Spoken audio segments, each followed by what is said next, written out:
대한민국 최고의 강연, 최강 1교시 강연을 맡은 사회학자 김윤태입니다. 저는 고려대학교 공공정책대학 교수로 사회학 관련 과목들을 강의하고 있습니다.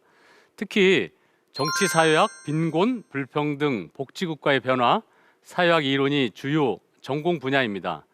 최근에 한국의 불평등이라는 책을 출간했습니다.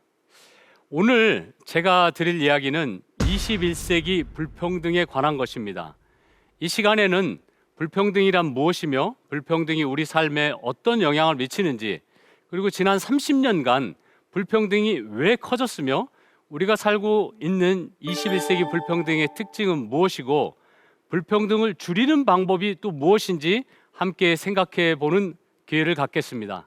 그래서 오늘 강연 주제는 21세기 불평등, 민주주의의 위기입니다.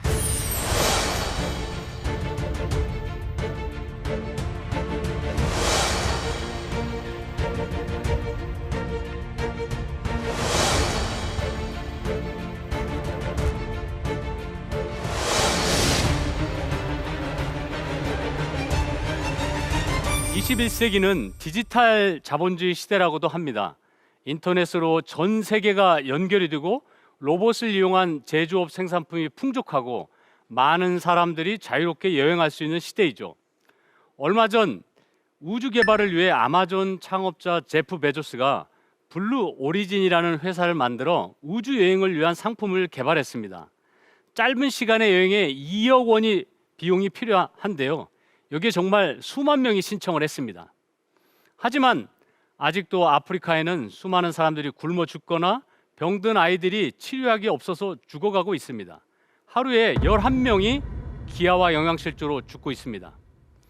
한국에서도 재벌 대기업의 창업자 가문은 4대째 세습을 하는 가운데 10살이 안 되었는데 수십억의 재산을 물려받은 어린이 주식 부자가 있습니다. 반면에 한국에서 혼자 아이를 키우는 엄마가 일하러 나가자 라면을 끓여 먹다가 죽은 어린이들도 있습니다. 왜 이 세상에는 이런 극단적인 부와 빈곤이 동시에 존재할까요? 아프리카와 한국의 가난한 어린이의 삶은 디지털 자본주의 시대와는 전혀 어울리지 않는 것처럼 보입니다. 이런 빈곤과 불평등이 모두 신의 섭리일까요? 아니면 자연의 법칙일까요? 어쩌면 우리 인간이 만든 사회 제도의 문제일까요? 19세기 말 자연 선택 이론을 제시한 위대한 생물학자 찰스 다윈은 이렇게 말했습니다. 만약 가난한 사람의 불행이 자연의 법칙에 의해 만들어진 것이 아니고 우리의 제도에 의해서 만들어졌다면 우리의 죄가 너무나 크다. 다윈의 말이 과연 맞는지에 대해서는 이 강연이 끝난 후에 평가해 보시기 바랍니다. 강연 맨 처음 몇 가지 말씀드리겠습니다. 첫째, 이 강연은 봉준호 감독의 기생충, 황동혁 감독의 오징어 게임이 세계적 관심을 끌게 된 것은 한류의 우월성이 아니라 우리 한국 사회의 어두운 자화상이라는 것을 성찰해야 한다는 문제의식에서 출발합니다. 둘째, 한국인들의 느낌입니다. 제가 서울의 한 경제단체의 초청 강연에서 들은 말입니다. 강연 주제가 왜 불평등이냐? 이런 주제면 아예 참석하지 않겠다는 사람도 있었습니다. 중앙정부의 한 강연에서는 고위 공무원이 내게 이렇게 물었습니다. 불평등 대신 다른 용어를 쓰면 안 될까요? 사람들이 거부감이 있는 듯 합니다. 심지어 민주당의 한 당직자는 아예 좋은 불평등이라는 책을 썼습니다. 대부분 정치인들은 자신의 지역구 개발 예산에 관심이 크지만 우리 한국 사회 전체의 불평등을 줄이기 위한 입법에는 큰 관심이 없어 보입니다. 이렇게 한국 엘리트들은 불평등이라는 말 자체를 기피하거나 심지어는 좋은 것이라고 말하고 싶어 합니다. 그러면 보통 사람은 어떻게 생각할까요? 최근 한 여론조사를 보면 한국인 가운데 대부분의 사람은 불평등을 크게 우려하고 있습니다. 2020년 KBS 여론조사에 따르면 응답자 가운데 66%가 소득 불평이 매우 심하다고 응답했습니다. 한마디로 한국인들에게 불평등은 좋은 거라고 생각되지 않는 겁니다. 엘리트와 국민들의 불평등의 생각이 매우 다르죠. 셋째, 제가 오늘 말씀드릴 거는 한국인들은 믿기 어려울지 몰라도 한국의 심각한 불평등은 비교적 최근의 현상이라는 점입니다. 1950년대까지 한국은 세계에서 가장 평등한 사회 중에 한 나라였습니다. 1949년 농지개혁 때문입니다. 그때 이후로 지주가 사라지고 아마도 공산주의 국가를 제외하고는 개발도상국 가운데 가장 평등한 사회 중에 하나였을 겁니다. 그런데 현재 한국의 상위층 소득 집중은 선진국 가운데 미국 다음으로 가장 높은 편입니다. 2022년 통계를 보면 한국 상위 1%는 소득의 14.7%를 차지하고 상위 10%는 46.5%를 차지합니다. 상위 10%의 소득이 하위 50% 소득의 14배에 달하고 있습니다. 지난 30년 동안 심화된 불평등은 두 개의 극단적인 역설을 보여줍니다. 1960년부터 90년대까지 우리 한국은 한강의 기적이라고 불릴 만큼 빠른 고도 성장을 보였습니다. 그럼에도 불구하고 한국인들의 삶의 만족, 행복감은 선진국 가운데 최하위권입니다. 엄청난 물질적인 성공과 정신적인 실패가 바로 첫 번째 한국의 역설입니다. 저는 그 가장 큰 이유가 경제 성장의 혜택이 대부분 소수의 계층에게 집중이 되고 물질적으로 대부분의 사람들이 불안한 삶을 살아가고 있기 때문이라고 봅니다. 이는 불평등의 상처, 불평등의 고통, 불평등의 비극이라고 부를 수 있습니다. 어쩌면 경제 위기와 기후 위기만큼 불평등의 위기가 한국 사회의 가장 큰 사회 문제라고 볼 수 있습니다. 둘째, 1980년대 정치적 민주화가 이루어진 다음에 90년대 초에서야 본격적으로 불평등이 커졌다는 점도 역설적입니다. 정치적 민주화가 이루어졌는데 대중의 생활 수준이 개선될수록 민주주의가 작동하고 있지 않다는 걸 보여줍니다. 바로 한국 사회의 가장 큰 문제가 민주주의 위기라고 볼 수 있습니다. 불평등의 고통은 크게 세 가지로 보입니다. 하나는 생명의 차원과 그 다음에 사회적 차원, 심리적 차원입니다. 첫째, 사회학자로서 사회를 살펴볼 때 출산율, 사망률을 가장 중요한 통계로 봅니다. 합계 출산율 0.8명, 0.7명, 심지어는 서울은 0.6명 수준으로 내려가는 세계 최저의 출산율은 아주 심각한 사회 문제로 국민들이 이해하고 있습니다. 또 세계 최고 수준의 자살률도 한국 사회의 어두운 그늘을 보여줍니다. 미래를 주도할 청년 세대의 고용, 주거 불안이 또 남녀 임금 격차와 여성의 경력 단절 등 젠더 불평등이 출산율을 세계 최저 수준으로 떨어뜨리고 있습니다. 또 산재 사고로 한 해에 2,000명이 넘는 사람이 세상을 떠나고 있고 위험을 가난한 사람들에게 떠맡기는 재난의 불평등도 우리 한국 사회의 또 다른 어두운 그림입니다. 두 번째, 사회학자로서 한국 사회의 중요한 사회 문제로 지적하고 싶은 것은 사회적 유대감과 사회적 신뢰도가 낮다는 점입니다. 우리 한국 사람은 정이 많고 끈끈하고 또 가족들의 유대가 강한 걸로 알려졌지만 통계 분석에서 길에서 낯선 사람을 만났을 때 안전하다고 느끼느냐, 자신이 어려움을 처할 때 도움을 청할 사람이 있다고 느끼느냐는 질문에 응답하는 비율은 선진국에서 최하위권이었습니다. 세계 최저 출산율, 최고 자살률, 가장 낮은 신뢰, 사회적 고립을 보여주는 사회제표는 저는 한국 사회의 지나친 불평등과 관련이 크다고 봅니다. 셋째, 불평등은 심각한 우울증이나 정신질환 건강에도 영향을 미칩니다. 2009년에 영국의 사회역학자인 리처드 윌킨슨과 케이트 피켓 교수가 쓴 평등이 답이다라는 책을 보면 미국, 스웨덴, 전 세계 많은 선진국들의 불평등과 사회 문제 수준을 비교했습니다. 그런데 놀랍게도 미국은 경제 수준은 스웨덴보다 훨씬 높지만 아동 사망률이나 10대 임신, 문맹률, 감옥 수감률, 알코올 중독, 약물 중독, 당뇨병, 우울증, 정신질환, 심지어 살인율까지 다양한 사회 문제가 훨씬 더 심각하게 나타나고 있습니다. 그래서 이제 많은 학자들은 부의 집중과 빈곤의 확산이 개인의 심리를 위축시키고 경제의 동력도 떨어뜨리고 사회 활력을 없애고 사회 전체 행복감을 떨어뜨릴 수 있다고 우려하고 있습니다. 네 번째, 우리 한국 사회 불평등의 또 다른 상처는 바로 과잉 경쟁입니다. 인간의 경쟁은 어떤 면에서는 불가피합니다. 그러나 경쟁에는 두 가지 종류가 있습니다. 하나는 자발적 경쟁과 구조적 경쟁입니다. 먼저 자발적 경쟁은 다른 사람과 비교해서 우월한 지위를 얻고 싶어하는 욕구에서 비롯된 거죠. 이거는 어쩌면 우리 흔히 주변에서 많이 볼 수 있습니다. 그러나 구조적 경쟁은 자신이 원하지 않더라도 경쟁에 내몰리는 상황입니다. 대표적으로 대학 입시와 취업 경쟁입니다. 우리가 어쩔 수 없는 경쟁이라고 생각하는 구조적 경쟁도 자세히 보면은 자연의 법칙이라기보다는 사회 제도의 결과인 경우가 많습니다. 사람들이 경쟁에 몰두하는 이유는 지나친 보상의 차이 때문이라고 볼 수 있습니다. 수능 점수 몇 점과 등급 하나의 차이로 훗날 어느 대학에 가고 어느 직장에 가서 보수의 차이가 커진다면 당연히 사람들은 어린 나이에서 사교육에 투자하려고 모두가 뛰어들 것입니다. 미국의 뉴욕타임즈 리플리 기자가 한국에 와서 교육 현장을 보고 한국을 학원을 압력밥솥에 비유했습니다. 그리고 한국에서 인터뷰한 사람 가운데 한국의 교육 제도를 높이 평가하는 사람은 한 명도 만나지 못했다고 말합니다. 그러나 아직도 우리는 사교육 중심의 과잉 경쟁 교육 시스템을 바꾸지 못하고 있습니다.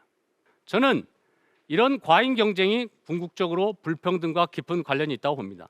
나아가서는 성형수술 열풍, 사치품 열풍, 부동산 투기도 불평등과 깊은 관련이 있습니다. 더 심각한 문제는 과거의 경쟁은 소득 분배를 둘러싼 경쟁이었지만 점차 문화적 상징적 경쟁이 커지고 있습니다. 1990년대 이후에 한국의 중산층은 소비 경쟁을 주도했습니다. 성형수술을 통한 외모 경쟁이 극단적으로 표현되고 세계에서 성형수술의 건수와 비용이 가장 높은 나라로 평가받습니다. 이것은 남녀 임금 격차가 크고 젠더 격차가 큰 미국, 중국, 베네수엘라, 중남미 국가에서 나타나는 현상들입니다. 성형수술을 더 많이 하는 거죠. 결국 외모지상주의라는 것도 단순히 아름다워지기 위한 인간의 본능이 아니라 불평등과 영향을 받는 사회적 결과로 보아야 한다고 생각합니다. 한국 사회 경쟁은 그야말로 상상을 초월합니다. 극단적인 경쟁이 과잉 경쟁 사회를 만들고 그 경쟁은 절대적 기준을 성취하는 것이 아니라 다른 사람보다 앞서야 됩니다. 대학에서도 상대평가제가 도입됐습니다. 직장에서도 다른 동료보다 앞서야 승진할 수 있습니다. 여기에서 경쟁에서 뒤떨어진 사람들은 많은 사람은 극단적인 스트레스나 소진이나 우울증에 시달립니다. 결과적으로 우리 한국은 경제는 세계 10위의 대국이 됐지만 유엔에서 발표하는 행복지수는 50위권에 머무르고 있습니다. 선진국 중에서는 최하위권입니다. 고도 성장으로 놀라운 물질 성공을 이루었지만 정신적 불행감에 직면했다는 현실은 정말 안타까운 한국의 역설이라고 생각합니다. 유엔은 세계 행복의 날을 제정하고 행복 보고서를 발표하고 있는데 북유럽 국가들이 행복 순위 제일 높습니다. 그럼 왜 핀란드나 스웨덴 같은 덴마크, 북유럽 국가의 행복 순위 높은 걸까요? 많은 학자들은 신뢰를 가장 중요한 요소로 봅니다. 신뢰의 근간은 관대한 실업 보조를 비롯해서 무료 의료, 교육, 보육 지원이 튼튼한 사회복지 제도입니다. 미국이 세계에서 1인당 국민 수준은 가장 높은 나라 중에 하나이지만 반드시 최고의 행복 수준을 보여주지는 않습니다. 과연 한국 사회는 어느 방향으로 가야 할까요? 이 문제가 오늘 강연의 핵심 주제입니다. 저는 현재 우리가 살고 있는 21세기 불평등을 지난 20세기 이전의 오래된 불평등과 우리가 살고 있는 새로운 불평등으로 나눠서 설명하고자 합니다. 첫째, 과연 불평등이란 건 무엇일까요? 일반적으로 불평등은 생존, 정치적 권력, 경제적 자원의 불균등한 상태를 가리킵니다. 인류 역사상 생존, 권력, 경제적 자원 등 세 가지 요소를 둘러싼 사회투쟁은 끝없이 지속되었습니다. 첫째, 생존의 불평등을 보겠습니다. 주로 아동 사망률이나 출생 당시의 건강 상태 등, 그리고 사망률, 그리고 기대 수명, 그리고 건강 상태 등의 불평등을 가리킵니다. 인간의 기대 수명과 건강은 타고난 유전도 있지만 사회 구조의 영향을 받습니다. 대부분의 사회에서 권력과 부를 많이 가진 계층이 더 오래 살고 건강과 영양 상태가 좋습니다. 상대적으로 부유한 나라들이 유아 사망률이 낮습니다. 산업혁명 이후에 경제적으로 풍요로워지고 의료기술이 놀랍게 발전했기 때문에 생존 불평등이 전 세계적으로 많이 줄어든 것도 사실입니다. 하지만 생존 불평등이 완전히 사라진 것은 아닙니다. 선진국과 아프리카의 기대 수명은 무려 20년 정도의 차이가 납니다. 한국에서도 서울 서초구의 기대 수명이 가장 높은데 강원도 화천군에 비교하면 10년 이상 높습니다. 두 번째, 정치적 불평등입니다. 이는 주로 법률적 권리나 투표권, 세금이나 전쟁의 결정, 정치 참여에 따른 참여와 배제의 불평등을 가리킵니다. 그동안 인류 역사에서는 항상 왕이 다스리는 군주제가 대부분의 정치 권력 구조를 결정하는 시스템이었습니다. 그러나 영국 혁명, 미국 혁명, 프랑스 혁명 이후에 정치적인 평등을 주장하는 사회 투쟁이 확산되었습니다. 물론 아직도 사우디아라비아 같은 왕정 국가도 있고 러시아나 중국 등에선 선거제도가 제대로 작동되지 않는 나라도 있습니다. 물론 미국이나 유럽에서도 선진적인 민주국가에서도 아직도 부유한 남자들이 정치와 정책 결정에 더 큰 영향력을 행사합니다. 그러나 인류 역사를 돌이켜보면 19세기 여성의 참정권 운동이나 1960년대 미국의 흑인 인권 운동에서 볼 수 있듯이 정치적 권리 요구 운동은 지속적으로 발전했습니다. 우리 한국에서도 1948년 정부 수립과 함께 투표권이 부여됐습니다. 박정희 정부 시절에 일시적으로 투표권이 제한됐지만 1987년 이후에는 정치적 평등이 실현되었습니다. 그러나 여전히 우리 한국 사회에서는 보편적인 선거권과 별도로 부유층과 기업의 정치 영향력이 크고 상대적으로 저소득층의 투표율은 낮아지고 있다는 것이 정치학자들의 분석입니다. 특히 정치 엘리트들인 국회의원들이 주로 고학력 중년 남성이 많고 여성과 청년들이 참여율 비율이 매우 낮다는 점이 지적받고 있습니다. 세 번째, 어쩌면 가장 중요하게도 경제적 불평등입니다. 경제적 불평등은 보통 소득, 저축, 자산의 불평등을 의미합니다. 역사적으로 가장 치열한 정치 갈등은 경제적 불평등에서 비롯되었습니다. 고대 아테네 시대에 솔론의 개혁이 있었고 부유층과 빈곤층의 격차를 줄이기 위한 여러 가지 정치적인 갈등들이 있었습니다. 고대 로마 시대의 그라쿠스 형제의 토지 개혁도 그렇습니다. 그래서 유명한 고대 로마의 역사가 플루타르코스는 부자와 가난한 자의 불균형은 모든 공화국의 가장 오랜 치명적 우환이다 이렇게 말했습니다. 한국의 경우에도 조선 시대가 등장하면서 과전법 등 토지 개혁의 개혁 등이 결국 지나친 토지의 집중과 불평등을 줄이기 위한 하나의 제도 개혁이라고 평가할 수 있겠습니다. 그러면 영국, 미국 이런 현대적인 혁명에서 정치적 불평등을 해결하기 위해서 보통 선거권을 주장하는 운동은 일어났지만 사실상 경제적 불평등은 큰 관심을 끌지 못했습니다. 혁명 이후에도 재산 제도가 거의 변하지 않았기 때문입니다. 다만 프랑스에서는 사유재산을 둘러싼 갈등이 있었습니다. 당시에 토지의 70~80%를 가톨릭 교회가 소유하게 했기 때문에 대다수 농민들은 토지 분배를 강력하게 요구를 했습니다. 그 이후에 19세기에 자본주의가 등장하면서 노동운동이 확산되었고 경제적 평등을 주장하는 사회주의 공산주의 운동이 유럽 역사에서 중요하게 부각되었습니다. 놀랍게도 20세기는 경제적 불평등이 가장 급격하게 감소한 평등화의 시대였습니다. 여기에는 몇 가지 이유가 있습니다. 첫째, 전쟁으로 부유층 재산이 완전히 파괴되었습니다. 둘째, 러시아와 동유럽은 공산주의 정부로 넘어가면서 사유재산 제도가 폐지됐습니다. 셋째, 서유럽에서는 복지국가가 등장하면서 모든 사람을 위한 공교육이나 건강보험, 노령연금, 실업보험 등 사회보장 제도가 제공되었습니다.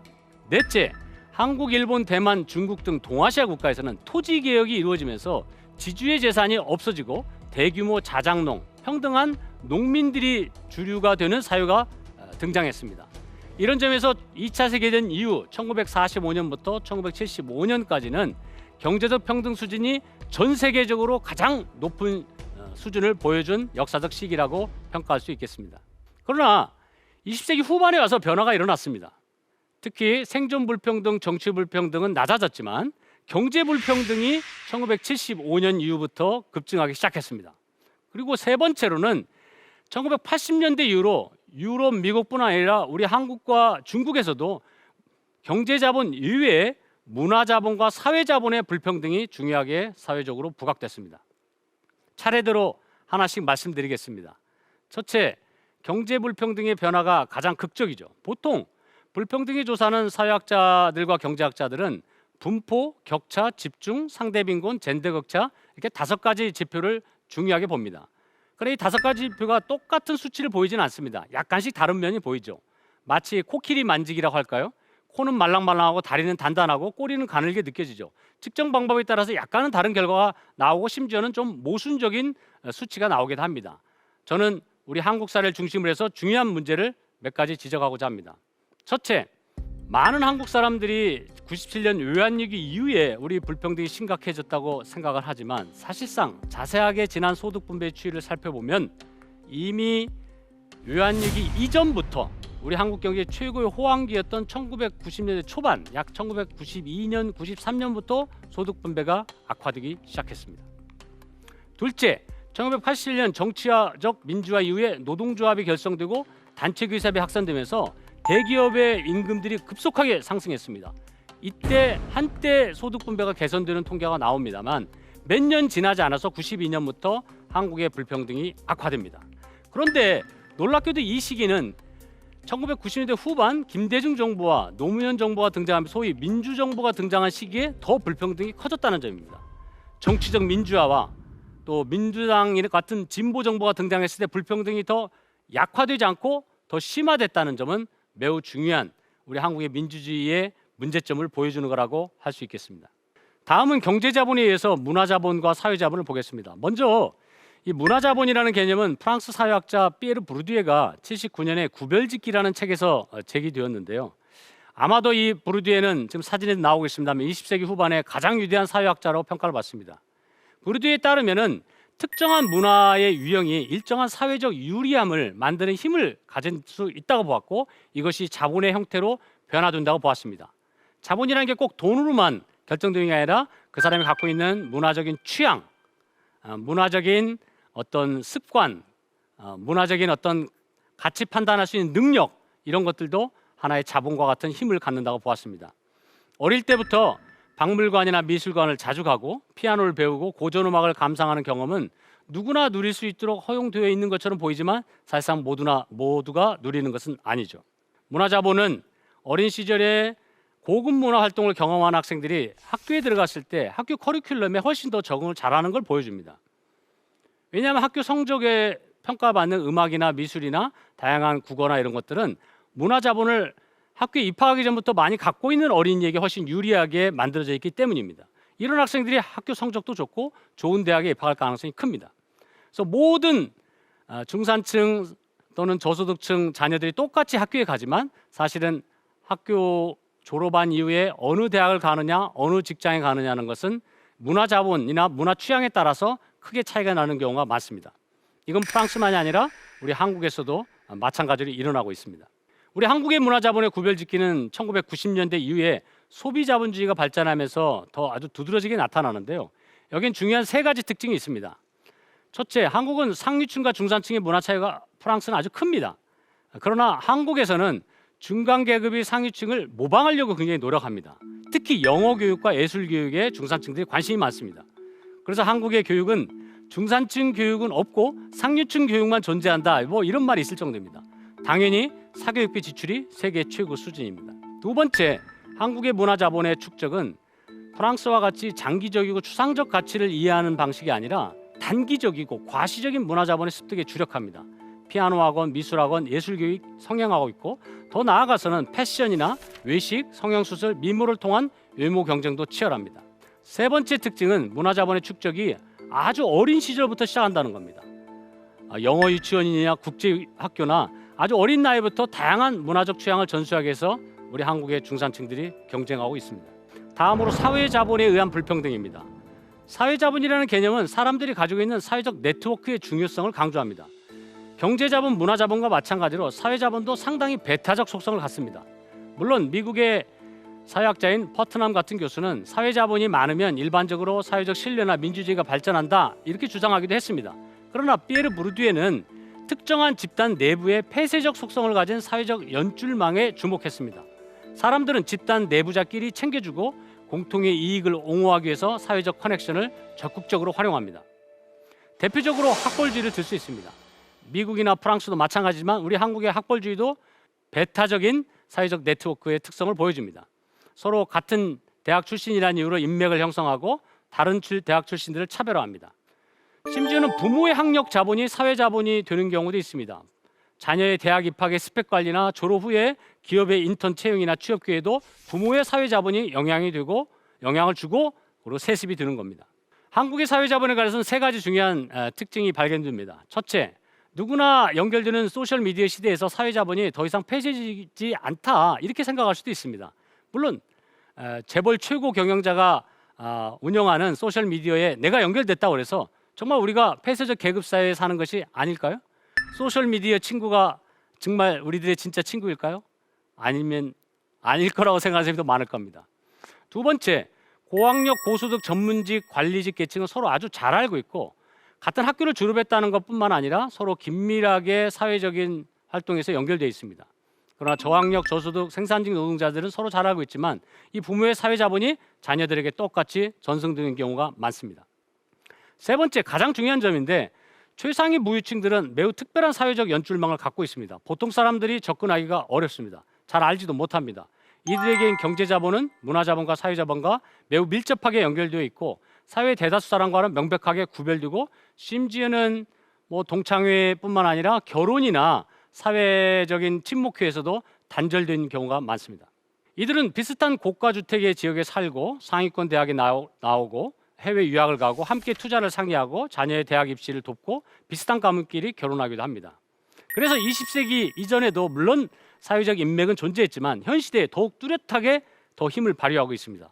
이제 돈을 얼마나 가지냐보다 보다 누구를 얼마나 아느냐가 중요한 사회가 되었다고 볼 수 있겠습니다. 이렇게 문화자본, 사회자본의 중요성이 커지고 있는데 이 역시 경제자본의 불평등과 밀접한 관련이 있습니다. 경제자본이 있어야 문화자본과 사회자본을 축적하고 강화할 수 있겠죠. 그러면서 새로운 사회현상이 나타납니다.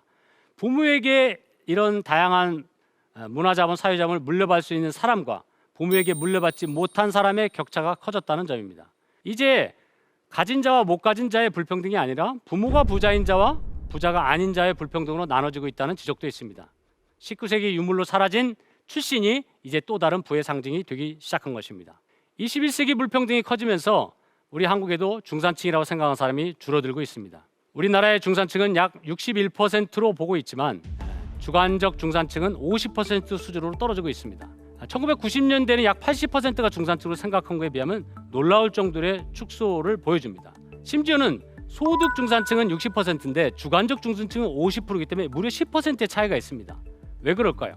많은 경우 한국의 중산층은 가계부채에 고통을 겪고 있고 노후나 사업의 실패나 이런 불안감들이 큰 추락의 공포가 있기 때문에 그렇습니다. 복지와 사회 안전망이 취약하기 때문에 그렇죠. 둘째, 한국 사회에서는 세습 자본주의가 다시 등장하고 있습니다. 과거와는 달리 창업자나 전문 경영인이 부자가 되기보다는 자수성가한 사람보다는 재벌 2세, 3세의 비율이 압도적으로 높습니다. 상속형 부자가 대다수를 차지합니다. 반면에 빈곤층은 가난을 대물림하는 경우가 많습니다. 그래서 한국 사회에서는 지난 10여 년 동안에 인터넷에서 떠도는 말인데 금수저, 흙수저로 사회가 분열됐다는 지적이 있습니다. 지난 30년간 지나치게 커진 불평등은 많은 경제학자들을 당혹스럽게 했습니다. 1960년대 이후의 주류 경제학은 사이먼 쿠즈넷 경제학자의 역유자 모형처럼 경제 성장할수록 불평등은 줄어들 걸로 예상했습니다. 실제로 1950년대, 60년대는 유럽과 미국에서도 불평등이 줄어들었죠.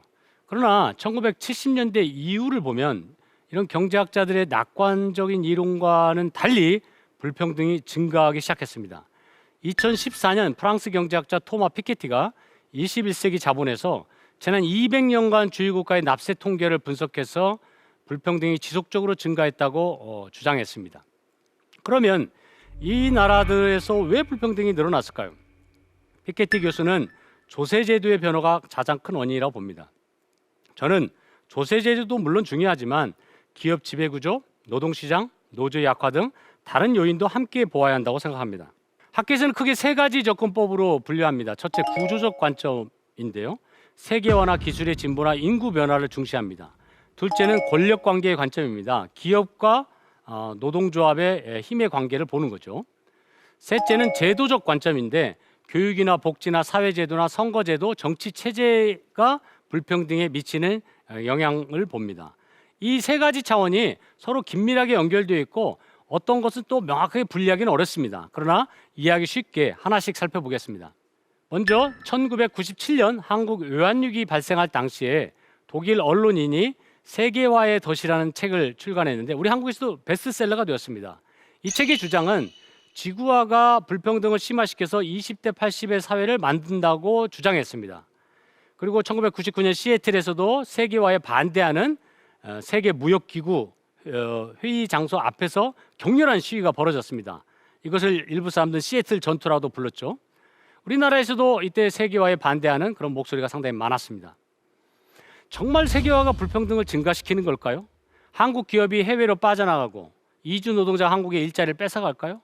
그러나 최근 연구를 보면 세계화 이후에 한국 실업률은 크게 증가하지는 않았습니다.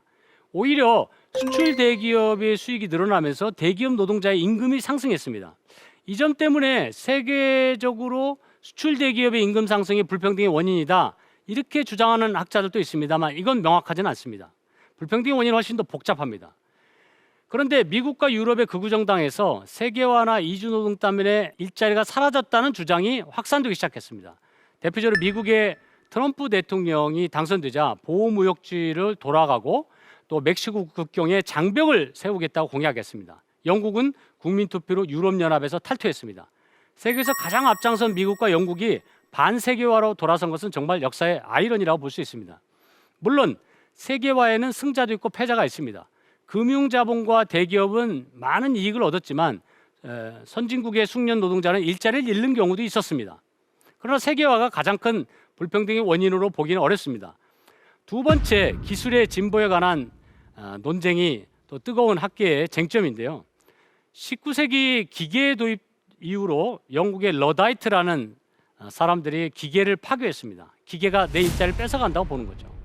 그러나 오늘날 경제학자들은 기술이 발전할수록 새로운 일자리가 계속 늘어난다고 봅니다. 물론 한때 기술이 발전하고 로봇이 자동화가 도입이 되면은 일자리가 없어질 거란 비관론도 있었습니다.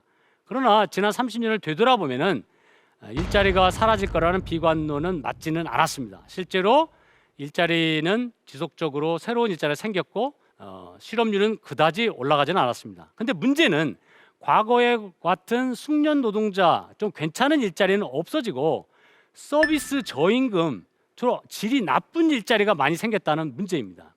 그렇기 때문에 현대 경제학자들은 불평등이 기술이나 개인의 교육 수준의 불일치로 보는데 실제로 대졸 고졸의 임금 차이는 있긴 있죠. 그러나 최근에 와서는 이런 주장도 점점 현실에 더 이상 들어맞지 않는 경우가 많이 나타나고 있습니다.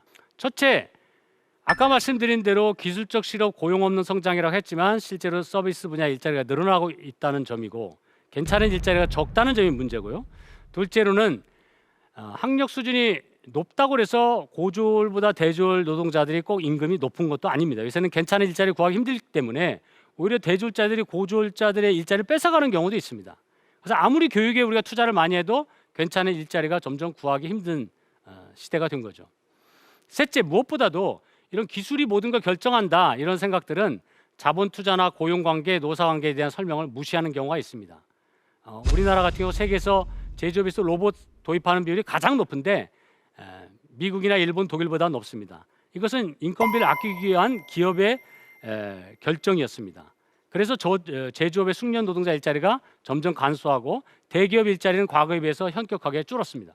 물론 미국의 브린 율프슨과 메가피 교수는 앞으로 제2의 기계 시대가 오면은 디지털 기술이 더욱더 불평등 크게 만든다고 주장합니다. 물론 그럴 수도 있습니다. 하지만 디지털 기술이 발전한다고 해서 모든 나라가 불평등한 건 아닙니다.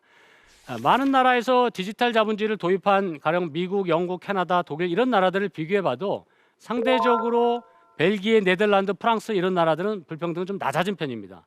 그러니까 결국은 기술에 의해서만 결정되는 것이 아니라 산업구조나 교육과정, 직업훈련 또는 노동시장 제도나 임금제도 또는 조세제도, 복지제도 이런 다양한 요인들이 불평등에 영향을 준다고 볼 수 있습니다.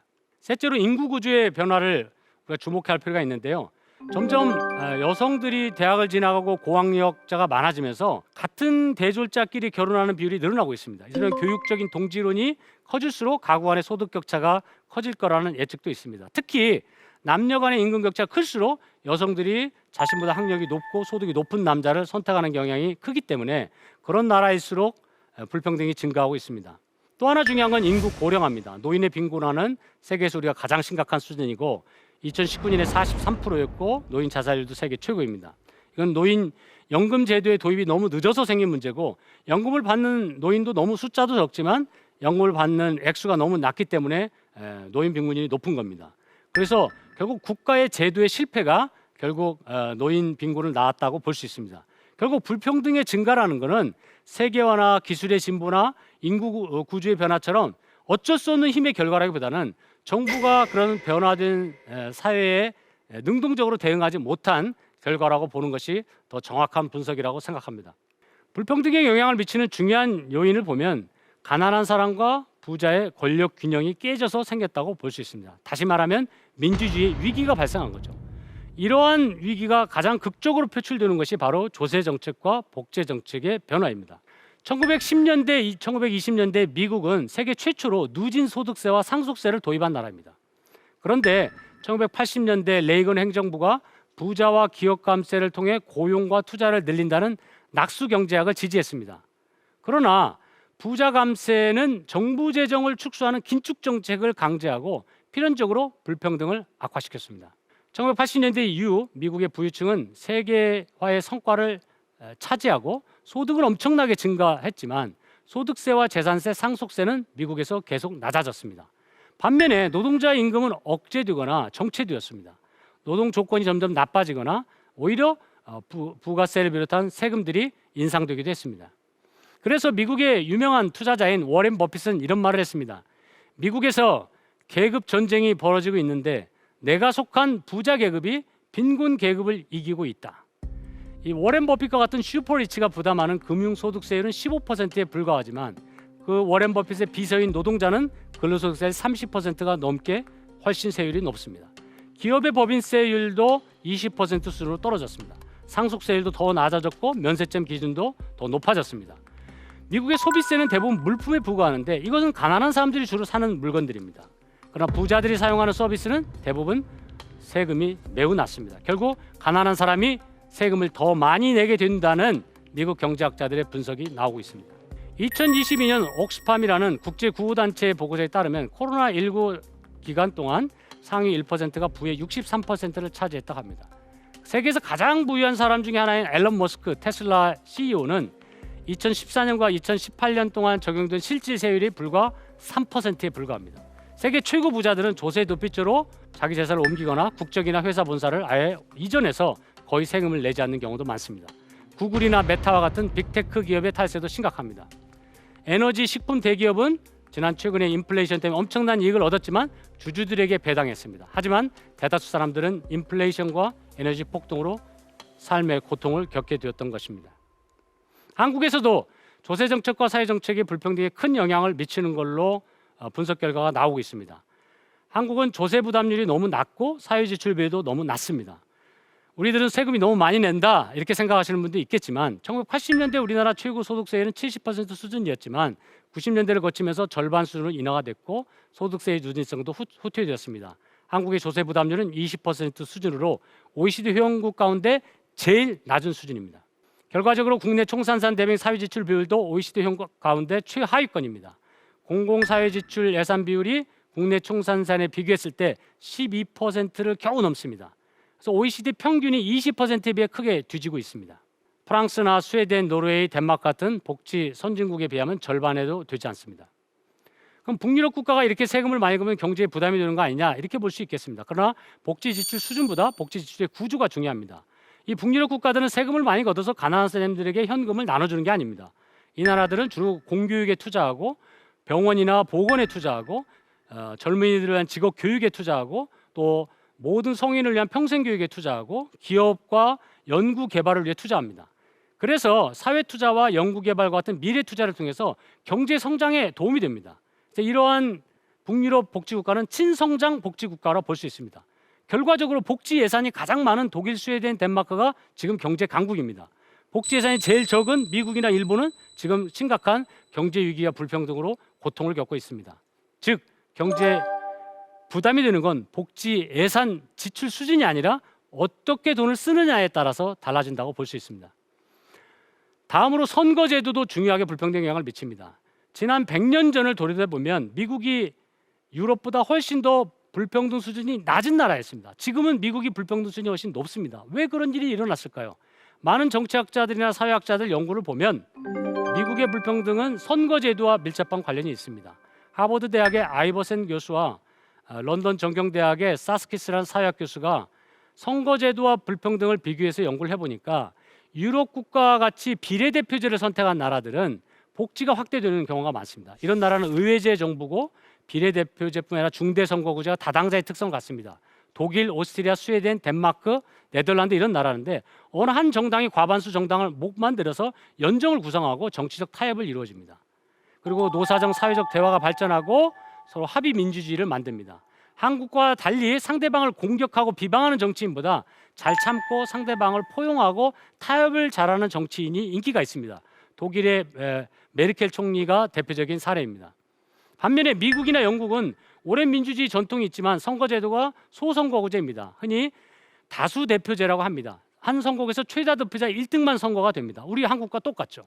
이런 나라는 주로 양당제가 발전하고 선거에서 승리한 정당이 권력을 독점합니다. 그래서 다수제 민주주의라 부릅니다. 선거에서 패배한 정당은 정치 과정에서 배제됩니다. 그러다 보니까 정권 교체기마다 경쟁이 아주 치열하고 정치 양극화가 심각합니다.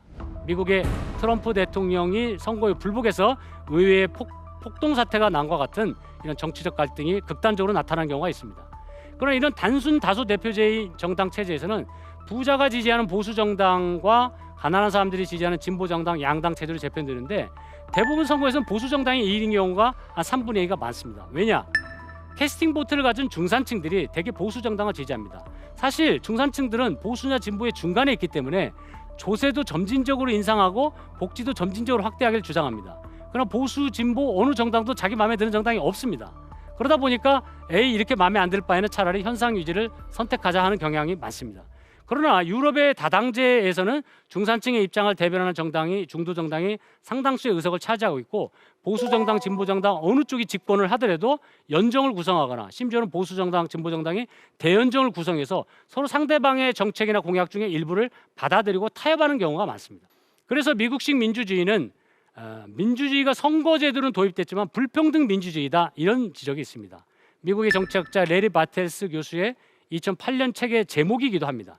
대기업이 공화당이나 민주당뿐 아니라 미국의 모든 정치 시스템을 지배하고 있다고 보는 겁니다. 그래서 노동조합과 저소득층을 대변하는 미국의 민주당의 클린턴 대통령이 집권 이후에 1990년대에 오히려 세금을 인하하고 기업이 요구한 대로 부자들 감세를 내주고 복지도 축소했습니다. 그리고 금융 규제를 철폐하고 오히려 부동산 투기를 부추기는 금융 규제 완화를 시도했습니다. 오바마 행정부도 거의 유사한 정책을 했습니다. 그래서 한국에서도 이런 유사한 불평등 민주주의가 발생하고 있습니다. 우리 한국은 더욱더 이 선거제도가 좀 독특합니다. 소선거구제뿐만 아니라 두 번째 중요한 문제는 지역주의 정당 구조가 아주 강고하다는 겁니다. 지역주의 개발 공약만 유권자들이 관심이 크고 전국적인 이슈인 조세나 복지는 관심이 적은 편입니다. 셋째로는 반공주의 영향이 워낙 강해서 진보적인 정당들이 상당히 입지가 약합니다. 그래서 사회적인 약자를 대표하는 사람들이 선출될 수 있는 정당들이 매우 취약하고 취약계층들의 목소리가 반영되지 않기 때문에 약자를 무시하는 배제 정치가 강화되고 있습니다. 그러면 왜 미국이나 유럽이나 한국에도 다 진보 정당이 있는데 왜 빈곤과 불평등 해결을 위해서 노력하지 않는 걸까요? 여기 세 가지 이유가 있습니다. 하나는 기술이 발전하면서 제조업 인구가 감소하고 있고 노동운동이 약화되고 있습니다. 대신 화이트 칼라나 서비스 일자리가 증가하고 있죠. 둘째는 정당의 선거 전략이 바뀌고 있습니다. 미국의 클린턴 대통령이나 영국의 토니 블레어 총리의 노동당도 비슷한 선거 전략의 변화를 보여주는데 당원들이 제조업의 노동자보다는 서비스 분야의 고학력, 고소득 당원 비율이 늘어나기 때문에 이들의 정책들이 바뀌고 있습니다.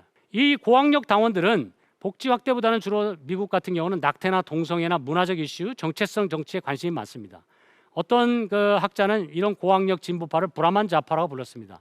한국에서도 강남 좌파란 말이 있죠. 이들은 말로는 진보를 주장하지만 오히려 세금을 감면해주고 교육을 통해서 사회적 지위 세습을 옹호하고 있습니다. 그래서 미국의 클린턴과 영국의 블레어가 집권하는 동안에 오히려 빈곤과 불평등이 더 악화됐다는 것은 놀라운 변화입니다. 그래서 점차 가난한 노동자들은 자기가 지지했던 진보 정당이 더욱더 자기 삶을 개선해주지 못하자 자기 눈을 다른 곳으로 돌립니다. 바로 실업과 빈곤의 책임이 이민자 때문에 그렇다, 여자 때문에 그렇다 이렇게 주장하는 극우 정치인들이 인기를 얻기 시작했습니다. 도널드 트럼프와 또 유럽연합 탈퇴를 주장했던 영국의 보리스 존슨 총리가 대표적인 사례입니다. 이런 현상을 워릭대학의 사회학 교수인 콜린 크라우치 교수는 포스트 민주주의라고 불렀습니다. 포스트 민주주의는 형식적으로는 절차적 민주주의와 법에 의한 지배가 작동이 되는 겁니다. 그러나 민주주의의 근본적 목적을 배신하는 국가가 등장하고 있다는 것입니다.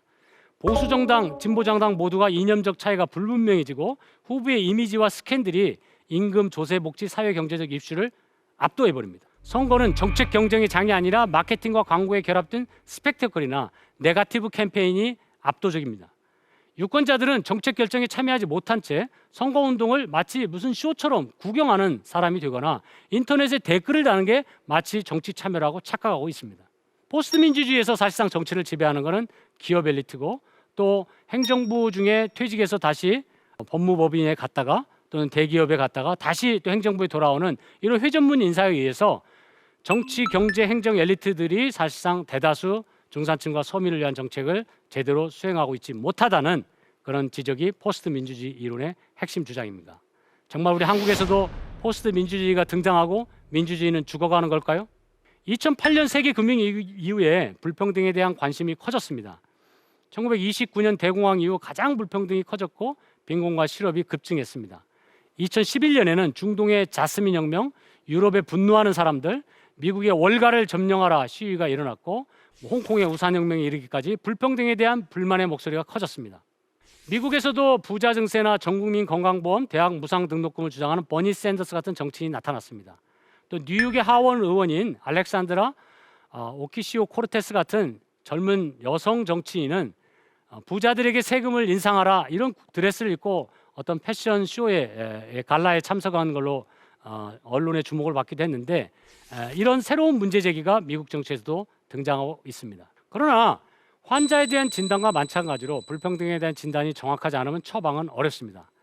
간단하게 요약하면 저의 주장은 불평등 증가를 세계화나 또는 기술의 진보나 또는 인구의 변화, 이렇게 불가피한 어쩔 수 없는 결과로 간주하지는 않아야 된다고 봅니다.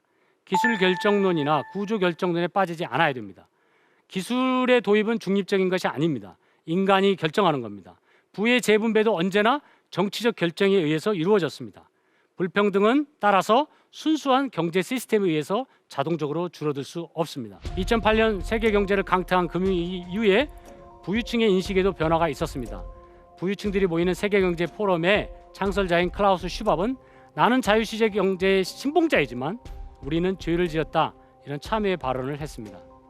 그 후 세계 경제를 좌우하는 IMF나 월드뱅크, OECD에서도 자유시장 만능주의와 패권이 흔들리기 시작했습니다. 심지어는 OECD에서는 2012년부터 포용성장이라는 걸 각국의 정부에 제안했습니다. 소득 증가뿐 아니라 고용이나 보건의 중요성을 강조하고 조세를 개혁하고 부유층들에게 세금을 좀 더 올리고 최저임금도 인상하고 사회안전망을 강화하라고 권고했던 겁니다. 노벨 경제학상을 탄 스티글리츠 교수는 불평등의 대가라는 책에서 불평등을 줄이기 위해서 독점 규제, 금융산업 통제, 기업의 장기 투자, 장려, 완전 고용의 추진, 노동자의 권리의 강화, 부유층의 증세, 복지 확대를 위한 적극적인 정부 역할을 강조했습니다. 바이든 행정부도 자유시장 접근법을 폐기하고 경제 침체와 불평등과 기후 위기에 대응하는 부유층 증세, 복지 예산 확대, 산업정책 등 적극적인 정부 역할을 강조하고 있습니다. 그런데 아직도 우리 한국은 과거의 부자 감세, 규제 철폐, 이런 자유시장 만능주의에 머물러 있습니다. 1980년대 이후 부자 감세와 규제 철폐만 주장하는 자유시장 만능주의는 빈곤과 불평등을 키우고 민주주의의 위기를 야기했습니다. 그런데 아직도 한국에는 자유시장 근본주의라는 과거의 미몽에서 벗어나지 못하는 사람들이 있습니다. 경제적 번영의 성과가 모든 계층에게 골고루 혜택을 받을 수 있도록 국가의 적극적인 역할이 중요합니다. 미래를 위한 공공정책만이 현재의 경제 위기, 기후 위기와 함께 불평등 위기 등 삼중 위기를 벗어나게 할 수 있습니다. 새로운 비전, 전략, 정책 방향은 다음 강연에서 말씀드리겠습니다. 이번 강연에서는 21세기 한국의 불평등을 살펴보았습니다. 지난 30년 동안 한국의 불평등이 급증했습니다. 21세기 불평등은 경제적 불평등뿐 아니라 문화 사회적으로도 불평등이 커졌습니다. 젠더 불평등과 지리적 불평등도 심각하죠. 불평등은 세계와 기술의 진보, 인구 구조의 변화의 영향도 받지만 부자와 가난한 사람들의 역학관계의 영향을 가장 많이 받습니다. 정부의 조세 정책, 복지 정책, 교육 정책이 불평등에 큰 영향을 줍니다. 지나친 불평등은 사회를 분열시키고 민주주의를 약화시키기 때문에 불평등을 줄이는 국가의 적극적 역할이 필요합니다. 지나친 불평등은 사회 분열을 만들고 민주주의의 위기를 만든다. 20세기 한국의 놀라운 경제 성장과 민주화의 성공에도 불구하고 한국인들의 삶의 만족, 행복감, 사회적 신뢰, 사회적 결속감은 매우 낮습니다. 엄청난 경제적 성공과 정신적 실패가 바로 한국의 역설입니다. 그 이유는 경제 성장의 혜택이 대부분 소수의 계층에게 집중되고 물질적으로 대다수 사람들이 불안한 삶을 살아가기 때문입니다. 1987년 정치적 민주화 이후에 국민의 생활 수준을 개선하도록 민주주의가 제대로 작동하지 않았기 때문입니다. 경제적 번영의 성과가 모든 계층에게 골고루 혜택을 받을 수 있도록 민주주의가 회복되어야 합니다. 지금까지 대한민국 최고의 강연 최강 1교시 김윤태였습니다.